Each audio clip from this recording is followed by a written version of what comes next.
All right, hello everyone. This is Brett Bates, your community manager at Rumble Entertainment. And for those of you who missed our live stream yesterday, we wanted to give you a quick video recap about all the big changes that we were talking about that are going to be coming to Kings Road in the next week or so.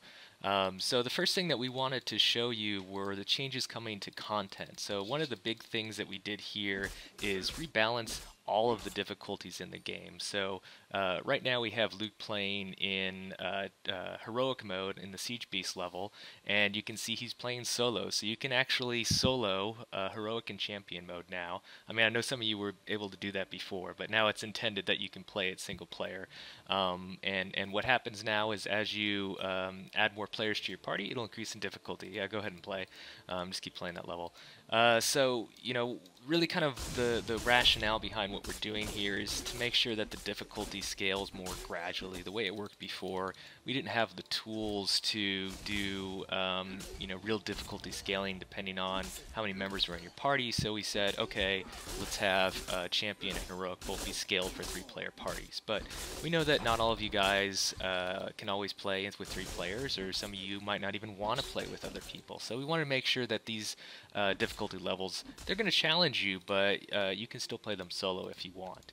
And, for those of you guys who were already playing Champion mode solo, we've got really difficult content coming for you guys as well. We're going to have some really difficult bounties, and then we're working on some cool new features as well that'll really challenge you guys. So the other big thing that we're changing kind of with the core content of the game is the item system. And so the way that things work now is basically when you're playing through normal mode, you're generally going to be getting common items. When you're playing through heroic, you're generally going to be getting fine items. And when you're going through champion, you're generally going to getting a lot of superior items. And what you're going to be doing with those items is bringing them into the forge. And we'll get to the forge in a second, but the forge has changed significantly. And then the best items of the game are going to be in bounties, and bounties have also changed. We'll get to those things. But I know that sort of thing might seem scary for you guys, but really what we're trying to do is unify kind of the core systems that we have in the game: story quests, forging, and bounties, and give players better direction for what their immediate goals should be. So if you're playing on normal difficulty, I'm going to be getting common items, and I'm going to be turning those into fine items. If I'm on heroic, I'm going to be getting fine items and turning those into superior items, so on and so forth.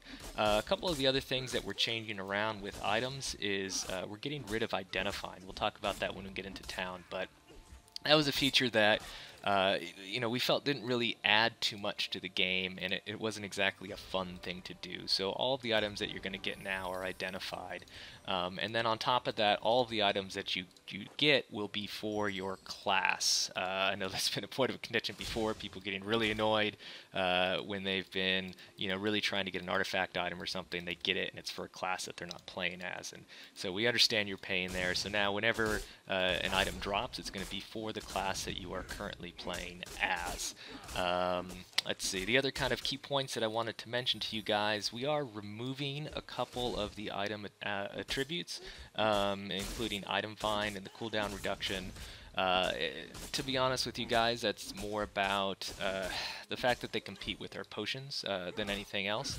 But I do want to say, if you have items currently with those attributes, those will not change. So you will get to keep those items. So if you really like your item find build, hold on to those items right now, because they are yours to keep for as long as you have them in your inventory.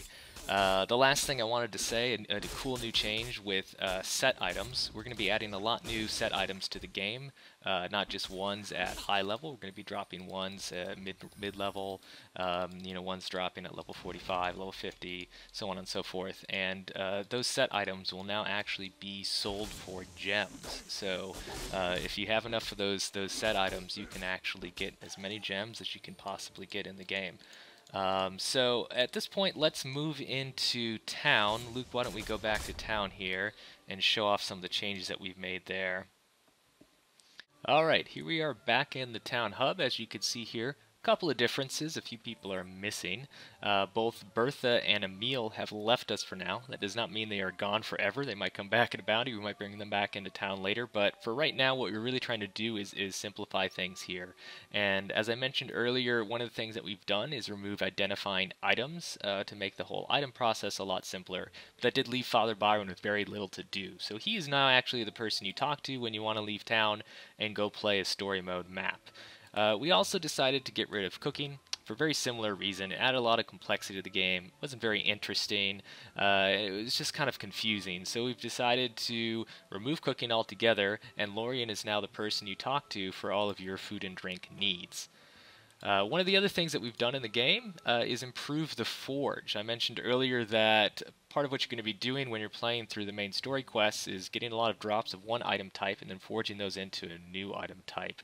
And one of the reasons that you'll want to do this is because you can now forge things instantaneously. So no longer will you have to wait X number of minutes for something to forge. You'll be able to forge it immediately. So let's go ahead and forge a superior item right now. So we've got a couple of fine items here. We'll click those, put those into the forge, hit the craft button, it'll heat up that forge, and just after a few seconds you'll get your brand new item. One of the other cool things with the forge now is that you'll occasionally have the time, like I did here, to do a skilled forge or a great forge, and that will happen occasionally, and it'll actually make your item that you get either a better item level or even a better item rarity. So that's just kind of an exciting little bonus to make the forge a more interesting mechanic. So you go ahead and you collect your item here. The other thing I want to mention that's changed with the forge is that you now unlock the different levels of the forge as you complete the corresponding levels of the story mode map. So epic here will unlock after completing heroic maps. Legendary will unlock after completing the champion mode maps. Now if you're a player who has unlocked those things previously with gold, you will still have those unlocked when this new update hits. So don't worry about anything being rolled back here. Let's see. That's it for the forge. The last thing I wanted to show you guys was bounties. Bounties have changed pretty significantly as well. We've made some improvements to them to make sure that they're more integrated with the rest of the game rather than kind of existing off on their own.